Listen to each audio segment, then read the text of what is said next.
Hello, lovelies. You're listening to episode 41 of the Broken Enchantments podcast, written and read by Elizabeth Wheatley. That's me. I hope you enjoy this week's episode. Be sure to check out my Patreon for next week's episode, now available. You can check out the links below. Happy listening.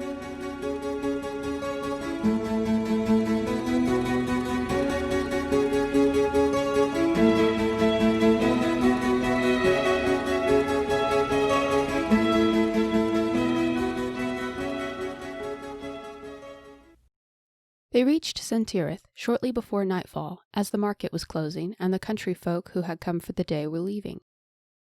All of the Argotolums were still guarded, but they weren't as concerned with keeping her surrounded at all times. This far across the desert, everyone, including Janir, knew she wouldn't stand a chance. Their small caravan had drawn near the city of Sentirith through roads flanked by spiny shrubs and strange, spiky plants Janir hadn't seen before. At least Karile was still all right. He was riding just behind her on a pack horse, and the one time she had dared steal a glance at him, he had looked unharmed. It seemed that Varsur and Amilla were being given a break. Ever since their last rest stop, Karile and Cerilius had been riding on either side of Janir.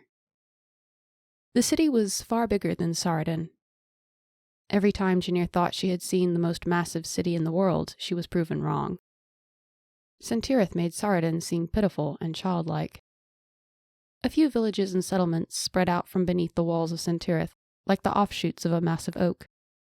The keepers of the Sultan's animals lived in neat huts along the wall to tend the lowing beasts. Around the city rose a thick wall. From this distance, the pacing guards atop the battlements were only small, dark flecks. Behind the walls lay the countless houses of merchants and tradesmen, and beyond them rose the more regal residences of the wealthy. Perched high above the whole of Sentirith, the Sultan's palace sparkled over the world below.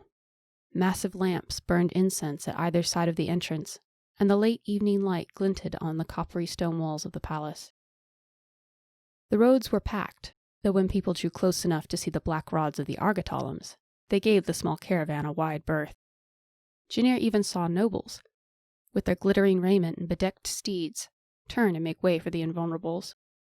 The closer they came to the city, Janir was more and more awed by the wealth of the Von Mars. As they reached the massive gates, the dried bodies of convicts swung in the breeze from along the wall. No one else even seemed to notice. Maybe they were used to the sight, but Janir hastily stared at the ground to keep from gasping in horror. Here, where there were many struggling to fit through the gates, the Argotolums were bumped and jostled by hurried peasants and impatient gentry, though people still tried to keep a distance. Banners bearing the sunburst emblazon of the Von Mars fluttered from nearly every corner. Their small caravan's progress was tediously slow, even though the Argotolums were obviously respected by the Slavish. Donkeys and camels laden with spun wool, bolts of silk, spices, sacks of rice, casks of wine, and much, much more were led by merchants and their slaves. All struggled to get out of the city before the gates closed. Janir caught herself wishing that things would hurry up, then remembered that she should be grateful for each delay to the moment when she would meet. But she didn't want to think about it. Just as in Saradin, magic wove through the city like the roots.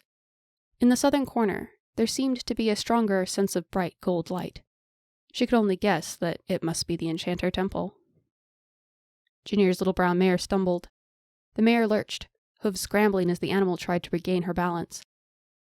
Janir seized fistfuls of mane, but the mare jerked back to regain her balance, and Janir tumbled over the mare's shoulder. In an instant, Cerilius had swung down from his horse and pulled her back before she was trampled, while Karile caught the nervously panting mare. "Are you all right?" Cerilius asked. "Yes, I'm fine." Janir put her hand on the ground to push herself up, and her fingers sank under the edge of a cobblestone. Loose cobblestones, that was why Karile had stumbled. Behind her, on the pack horse and unbound, Karile stared wide-eyed at her. Kami's little accident had upset their entire caravan. Drusilla called back, demanding what was wrong, as they ground to a disorganized halt. On the other side of Cerilius's horse, it was all confusion and chaos as people tried to leave Sentirith. Janir saw their chance. It was a small one, but it was probably the last one. Janir met Karile's eyes for a brief moment, glancing back and forth between him and the crowd. Karile gave a slight nod.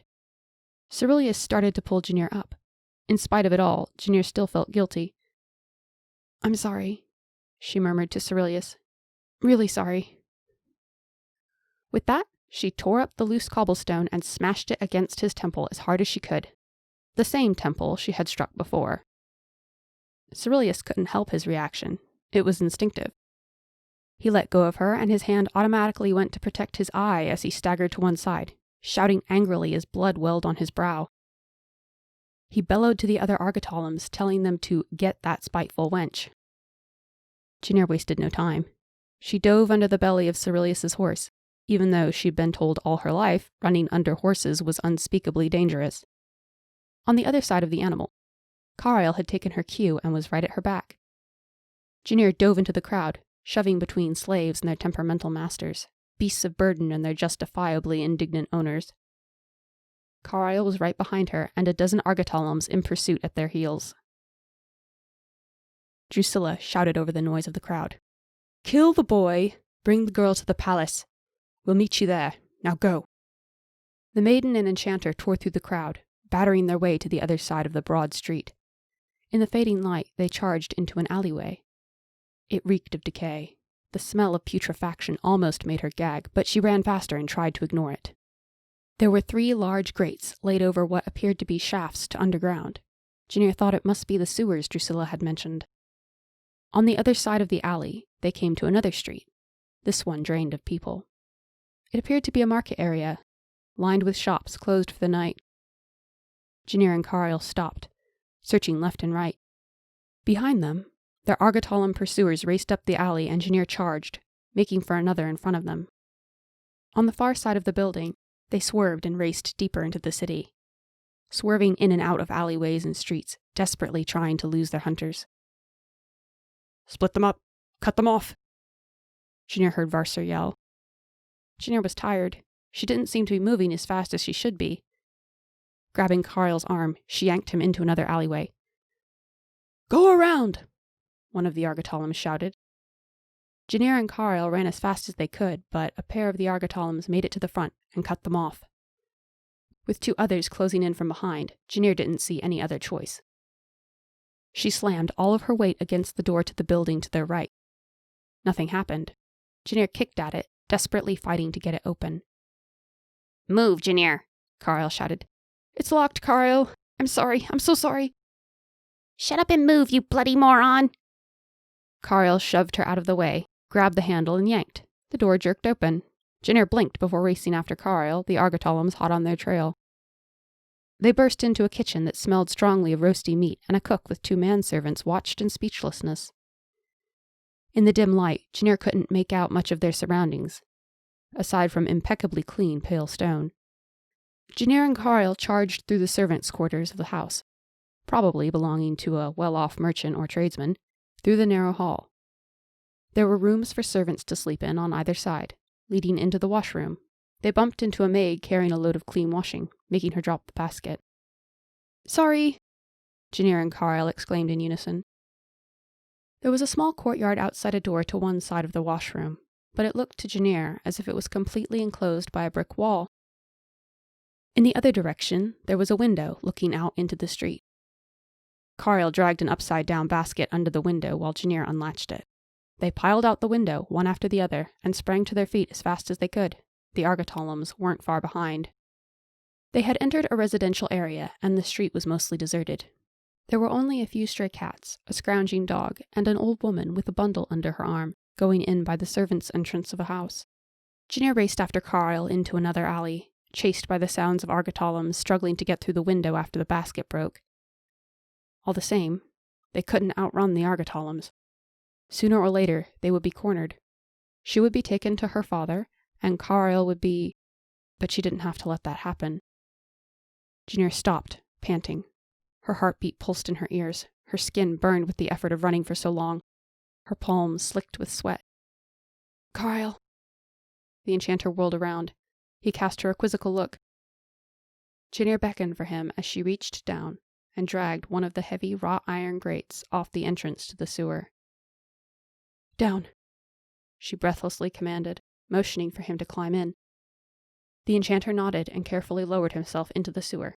Ew. It stinks. The tunnel, or drain, was just under 2 sword lengths deep. Karile was a shadowy blob below. Okay, you can come down now. Janir shook her head. No, Karile.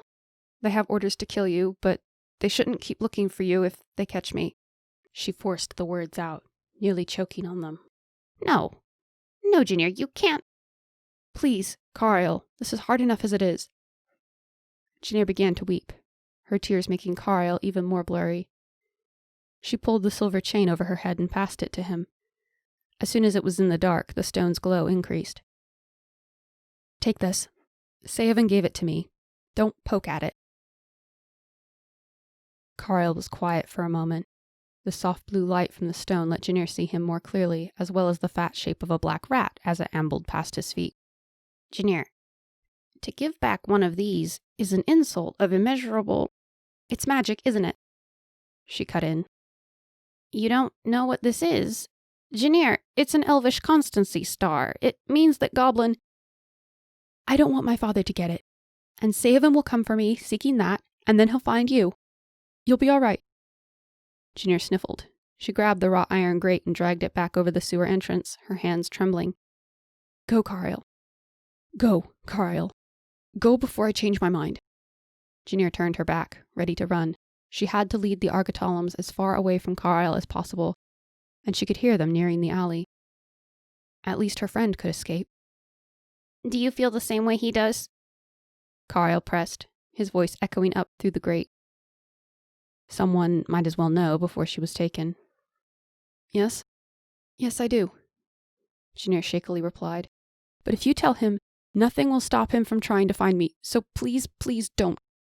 He'd just be killed. Go, Karile, run! Janir raced off before she lost her will. Tears clouded her vision, and a feeling of hopelessness swelled in her breast. She heard the Argatolums at her back, gaining on her with each stride. She tore down the streets, the Argatolum hunters hot on her heels. They shouted to each other, but Janir didn't pay attention. She just had to get them as far away from Karile as she could. Racing down a street, she turned a corner and ran straight into Cerilius. He seized one of her arms, and Canicade soon caught the other. Janir briefly struggled, but she knew full well it was pointless, and gave up. You have been listening to Broken Enchantments, written and read by Elizabeth Wheatley. Don't forget to check out my Patreon for early access to episodes, bonus content, and lots of patrons-only freebies. You can learn more at elizabethwheatley.com. And don't forget to subscribe on your favorite podcast platform or YouTube. I'll see you next time.